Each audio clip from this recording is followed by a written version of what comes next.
चालू आहे. प्रत्येकाने आपल्या मनोगतातून गणेश असलारेंचं काम आपल्यापर्यंत सांगण्याचं काम केलेलं आहे. पण नुसतं गणेश असलारेंना या अर्ध्या तासातच आपण ओळखतोय असं नाही. गेली कित्येक वर्ष झालं समाजाचं काम करत असताना तुम्ही त्यांना पाहिलेलं आहे. नेता एक दिवसात तयार होत नाही. नेत्याला संघर्ष करावा लागतो, लोकांसाठी रस्त्यावर उतरावं लागतंय. आणि लोक खूप हुशार आहेत.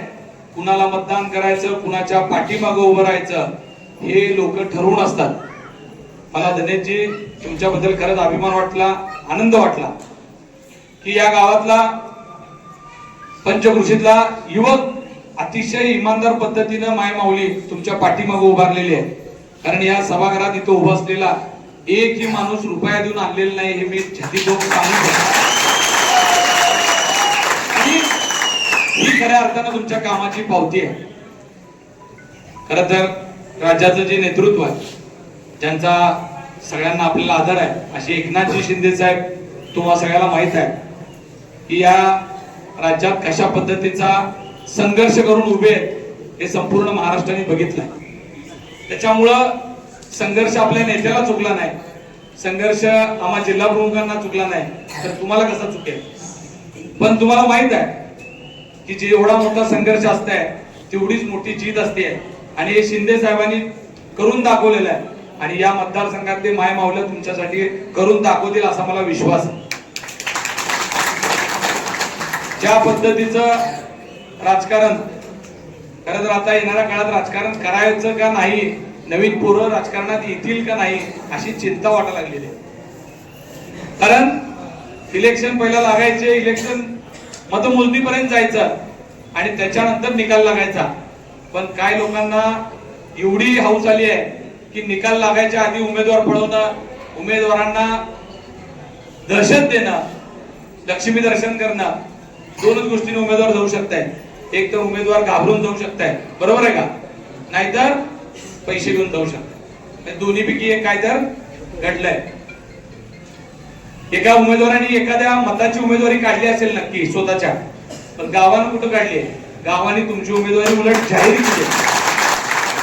मी तर आता जाहीर सांगतो, मला एवढा विश्वास वाढलाय ज्या पद्धतीने इथं त्या भागातली सगळी मंडळी आहे. गणेशजी तुम्हाला जेवढी मतं त्या उमेदवाराला सोबत घेऊन पडली असती त्याच्यापेक्षा जास्त मतं आता तुम्हाला जास्त पडतील एवढा मला विश्वास. कारण आता एक उमेदवार गेला म्हणून गाव डबल ताकदीने तुमच्या पाठीमागे उभं राहायला तयार झालेलं आहे. आणि मला वाटतंय विनाशकाल विकृत बुद्धी सुचते का काय अशीच परिस्थिती व्हायला लागलेली आहे. काय झाले, काय लोकांना नको त्याची सूज आली. ज्या पद्धतीनं आपण राज्यात एकत्र आहोत, केंद्रात मोदी साहेबांकडे मागून मतं पडले, राज्यात शिंदे साहेबांकडे मतं पडले, त्याचा अन्न असं वाटलं की ही मतं आम्हाला पडली. पण तुम्ही एकदा जनतेत जाऊन तरी बघा आणि ट्रान्सपरंट पद्धतीने इलेक्शन करून बघा.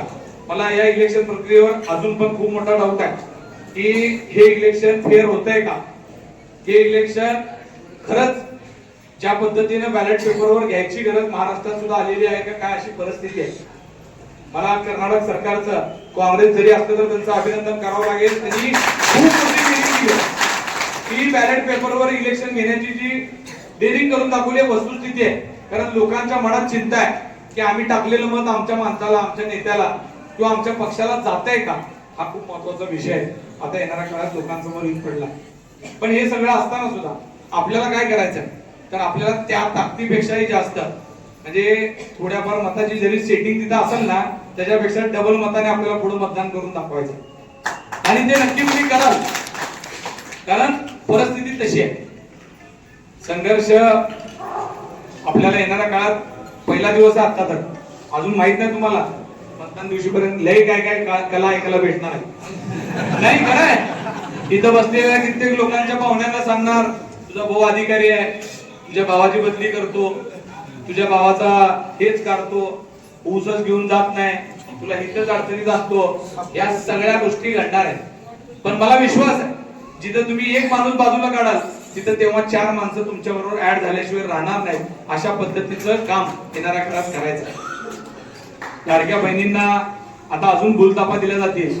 खरं खरं सांगा लाडकी बहीण योजना कुणाकुणाला मिळाली इथं असलेल्या? सगळ्यांना मिळाली? शिंदे साहेबांनी दिले का कुठल्या दुसऱ्या नेत्यांनी दिले? खरं सांगा. हा, मी समोर आहे म्हणून म्हणताय का? हा, पण आता काय लोक सांगतील आम्ही दिली म्हणून, बरोबर ना? मग असं असतं तर 14 ते 19 या राज्याचे सध्याचे जे मुख्यमंत्री आहेत तेच या महाराष्ट्राचे मुख्यमंत्री होते ना. 2014 ते 19 कोण होते मुख्यमंत्री? आताचे जे मुख्यमंत्री तेच होते ना. मग 2014 ते 19 का मिळालं नाही होत नाही? नंतर उद्धव साहेब ठाकरे होते, हा, 22 पर्यंत. ही योजना फक्त आणि फक्त लाडक्या बहिणींचे लाडके भाऊ एकनाथजी शिंदे साहेबांनी संघर्षाने मिळवून दिलेली आहे. आणि आज सुद्धा मी आवर्जून सांगतो, ही योजना चालू राहण्याचं कारण एकमेव फक्त शिंदे साहेब आहे. ही योजना तुम्हाला माहित आहे की त्यांना ही योजना चालू ठेवायची नाही, कारण त्या योजनेत ज्या बहिणींना पैसे जाते त्या बहिणीवर त्यांचं प्रेम नाही, त्यांचं डायरेक्ट त्या पैशावर प्रेम आहे. त्यामुळे त्यांना असं वाटतं की हे पैसे बहिणींना न देता दुसऱ्या कामाला दिले पाहिजे होते किंवा कॉन्ट्रॅक्टरच्या घशात घालायला पाहिजे होते, अशी त्यांच्या डोक्यात कल्पना आहे. पण त्यांना माहित आहे दाढीवाला भाऊ असं काही होऊ देत नाही. दाढीवाला भाऊ जाहीर सांगताय जोपर्यंत बहिणीला पैसे देणार तोपर्यंत मी तुमच्या सोबत राहणार, हा शिंदे साहेबांचं वचन या महाराष्ट्राला. आणि त्याच पद्धतीने शिंदे साहेब वारंवार सांगतात की मी जोपर्यंत आहे तोपर्यंत या महाराष्ट्रातली ही योजना बंद होणार नाही, हे एकनाथ शिंदे साहेब आपल्याला वारंवार सांगत असतात. वाड्या वस्त्यावर गोरगरिबांपाशी सर्वसामान्य माणसांपर्यंत सरकारी योजना सरकारी काम पोहोचू शकत आहे. याचं एकमेव उदाहरण कोण असेल तर शिंदे साहेब. शिंदे साहेबाला तुम्हाला माहित आहे तर बघायची संधी महाराष्ट्रात एकमेव नेता आहे की जर येत असेल तर लोकांना पैसे देऊन आणायची गरज नाही. बाळासाहेब ठाकरे नंतर नुसतं येणार आहेत म्हणलं तर बघायला गर्दी कुठल्या नेत्याला होऊ शकते, ते फक्त एकनाथजी शिंदे साहेबाला होऊ शकते, हे सगळ्यांनी बघितलं. आणि मला वाटतं 2च दिवसानंतर शिंदे साहेबांचा दौरा सुद्धा वळसंग येथे आलाय. वळसंगच्या सभेमध्ये सगळ्यात जास्त जर लोक कुठल्या गटातले असतील तर पोरामणी गटातलं सगळ्यात जास्त लोक त्या सभेला असतील असा मला विश्वास. का तर शिंदे साहेबांनी एक शेतकऱ्याचं पोरगा म्हणून, एक कामगारांचा पोरगा, रिक्षावाला या पद्धतीने महाराष्ट्रात जो कारभार करून दाखवलाय, प्रत्येक माणसाला माय मावल्याला असं वाटतं की माझ्यातलं कोणतरी नेतृत्व करतंय, माझ्यातलं कोणतरी तिथे जाऊन करतंय. आणि शिंदे साहेब जे बोलतात ते करून दाखवतात. ती धमक असलेला नेता जर महाराष्ट्रात कोण असेल तर शिंदे साहेब आहे. आणि तुम्ही त्यांच्यासाठी आता ही वेळ लई वेगळी आहे. सुरुवातीला दत्ता राजन भाऊंनी सांगितलं की आता लई आमिष दाखवणार आहेत, लई आमिष दाखवणार आहेत, भीती घालणार आहेत, मताला पैसे देणार आहेत. पण मताला जरी पैसे देत असले तर आपण स्वाभिमानी विकणार नाही. आपण माय माऊली कुणाची सेवा करतो? तुम्ही काळ्या आईची सेवा करणारी ही सगळी मंडळी, बरोबर आहे का? आपण आपल्या शेताला काळ्या आईला मान देऊन करतो, त्यामुळं 1000-2000 रुपयावर विकली न जाणारी ही सगळी मंडळी आहे. त्यांनी जेवढ्या पद्धतीनं ताकद लावतील त्याच्यापेक्षा जास्त ताकदीनं इथं असलेला आमचा बांधव त्यांच्या विरोधात उभा राहील एवढा मला विश्वास आहे. आणि तुम्ही ते कराल. हे लढाई आता लोकशाही जिवंत ठेवण्यासाठी आहे. ही लढाई आता धनेश असल्याला निवडून आणण्यासाठी नाही आहे. आता जर धनेश असल्यासारखा कार्यकर्ता जर निवडूनच आला नाही तर येणाऱ्या काळामध्ये कुणी धाडसच करणार नाही उभं राहण्याचं. लोकशाही संपून जाईल. लोकांना भीती वाटायला लागली आहे की लोकशाही संपली तर आमचा आवाज कोण करणार. तर आता आपल्याला वेळ आली की या सगळ्या भूलतापांना बाजूला ठेवून आता यावेळेस त्यांना रिझल्टच द्यावा लागणार आहे. आपल्याला धनुष्यबाण आणि जे काही आपल्या पंचायत गणितले उमेदवार मित्रे साहेब सांगतील त्या पद्धतीने मला वाटतं उद्या परवा डिक्लेअर पण होतील. त्या गणामध्ये जरी फॉर्म काढला असेल तरी आपण कुणाचा तरी सपोर्ट घेणार आहे आणि कुणाला तरी जाहीर पाठिंबा सुद्धा देणार आहोत. आणि मी तेच सांगतो, काशेगाव असेल, पुणे असेल या भागातनं आपल्याला मित्रे साहेबांच्या, शिंदे साहेबांच्या सांगण्यावरनं उमेदवार सुद्धा आपला पाठिंबा होईल. खरं तर आम्हाला चौगुले अण्णा तुमचं वाईट वाटतंय की तुमची उमेदवारी कापून आपण विश्वासाने त्यांना उमेदवारी दिली होती आणि त्या उमेदवारीचा घात केलाय. त्यांना माहित नाही तरी काय सोडलंय. या महाराष्ट्रात धनुष्यबाण घ्यायला लोक वेड्यासारखे पळतात. त्या धनुष्यबाणाचं एकनाथ शिंदे साहेबांच्या जवळ जायची संधी कुणाला मिळते का? लोक अशा नेत्यांच्या जवळ जायला मिळते. आणि त्या बांधरनी काय करून ठेवलंय, ज्या धनुष्यबाणाचं बाळासाहेबांचा आशीर्वाद मिळाला होता ते तिकीट त्यांनी नाकारलं, ह्याच्यापेक्षा दुर्दैवाची गोष्ट. पण आता ठीक आहे, राजकारणात त्यांनी डाव टाकला असेल, त्याला प्रतिडाव टाकायची जबाबदारी आपली आहे. आता आपली पण तेवढीच जबाबदारी आहे. आणि मला खास बोरामणीकरांना आव्हान करायचं, या पूर्ण सगळ्यांनाच करायचंय, आपल्या गावचा उमेदवार आहे, अशा पद्धतीचं मताधिक्य आपल्या गावातनं मिळणं ती तेवढी तुमची जबाबदारी. कारण आपला माणूस हे जे महत्वाचं असतंय त्या ताकदीनं आपण पंचकृषींना आणि धनेशला निवडून द्यायचं. मी तर धनेश बद्दल बोलतो की त्यांनी आजवर कधीच असं म्हटलं नाही. मला जेव्हा जेव्हा भेटले तेव्हा कुठल्या तरी शेतकऱ्याचं, कुठल्या तरी युवकाचं, कुणाला तरी ट्रॉफिकवाला पकडलाय, कुठल्या तरी पोलिसांना त्रास दिलाय, अशासाठी फोन आलाय. मला वैयक्तिक कधी धनेशने वैयक्तिक कामाला फोनच केला. जेव्हा जेव्हा भेटतंय तेव्हा गोरगरिबाचं कुणाच तरी कुणाचं अडलेल्याचं काम घेऊन ते आमच्याकडे येतात. आणि असा माणूस हे तुमची जबाबदारी. आता धनेशकडे काय आहे बघू नका, किती पैसेवाला काय नाही. आता त्याच्या पाठीमाग आपल्याला तन मन धनाने त्याच्या पाठीमागे उभारायची वेळ आलेली आहे आणि आपण ते सगळं करून दाखवू. कारण इतिहास लढणाऱ्यांचा लिहिला जातो, इतिहास कॉम्प्रोमाइज करणाऱ्यांचा होत नाही. बरोबर आहे का?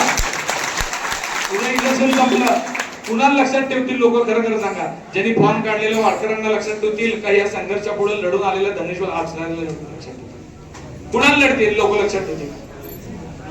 म्हणून सांगतो, लढणाऱ्याला आजवर या इतिहासामध्ये लोकांनी मान दिलेला आहे आणि लढणाऱ्याच्याच पाठीमागे जनता उभी राहू शकते असा मला विश्वास आहे.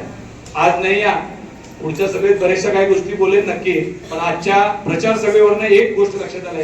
या गावच्या सगळ्या देवांना आम्ही नारळ फोडत असताना ज्या पद्धतीनं माय माऊल्यांच्या चेहऱ्यावर आनंद दिसत होता, ज्या पद्धतीनं विश्वास वाटत होता की आमच्या धनेशच्या पाठीमागे आम्ही उभं राहणार आहे, हे एखाद्याच्या स्माईल वरनं, एखाद्याचा चेहरा बघितल्यानंतर लक्षात येत आहे. असं प्रेम तुम्हाला तुमच्या गावात मिळत असताना बघायला मिळालं.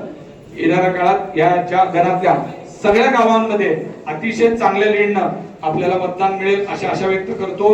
सगळ्या गावांमध्ये मी स्वतः येणार आहे. राजन भाऊ असतील, अमर पाटील साहेब असतील, आम्ही सगळे तुमच्यासाठी येणार आहे. आणि या धनशक्ती विरुद्ध जनशक्ती ही किती ताकदीने उभं राहू शकते ह्याचं उदाहरण आणि याची सुरुवात मला वाटतं बोरामणी गणातनं होईल. आणि बोरामणी, मला तर विश्वास आहे जिल्हा परिषदेवर यावेळेस शिवसेनेचा भगवा पडकेल. आणि त्यानंतर सुद्धा सांगतो, धनेश असलेले मित्र साहेबांचे लाडके तुम्हाला माहिती आहे आणि आता आमचे पण सगळ्यांचे लाडके झाले. त्याच्यामुळे नुसतं ते जिल्हा परिषद सदस्य होणार नाहीत, तर त्याच्यानंतर कुठल्या ना कुठल्या विभागाचे सभापती नक्की होतील.